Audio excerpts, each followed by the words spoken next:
আসসালামু আলাইকুম সবাই। আমি জানি কেউই ভালো নাই, কারণ দেশের এই পরিস্থিতিতে কেউ ভালো থাকার কথা না। আমরা প্রবাসীরাও ভালো নাই, কারণ কি আমাদের এই মনটা সবসময় বাংলাদেশে গিয়ে থাকতেছে যে বাংলাদেশের কী অবস্থা, বাংলাদেশের কি হচ্ছে এইসব।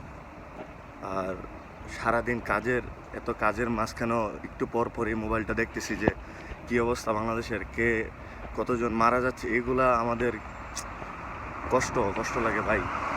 বিদেশে থাইকা যদি দেশের এই পরিস্থিতি দেখতে হয়, তাহলে তো ভাই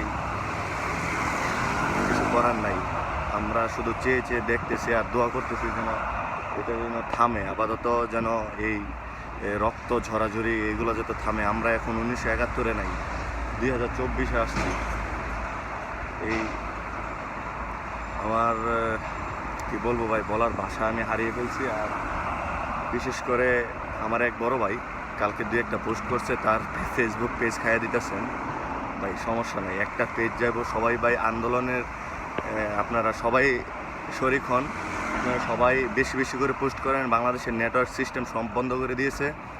আর হচ্ছে গিয়ে সেটা আপনার ইন্টারনেট তো বন্ধ সব বন্ধ।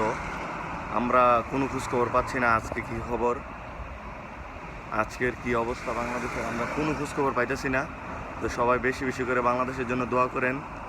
আর যত বড় বড় ইউটিউবার আছে সবাই তো ঘুমে, তাদেরকে ঘুম থেকে জাগালেও লাভ নাই, কারণ তারা হচ্ছে আওয়ামী লীগের পাচাটা কুত্তা। তো কি আর বলবো ভাই, বলার আমি একবারই ভাষা হারিয়ে ফেলছি, আমি কথা বলতে পারতেছি না। সারাদিন এইসব ফেসবুকে ঢুকলেই ভাই এইসব ভিডিও, এইটা কমু ভাই।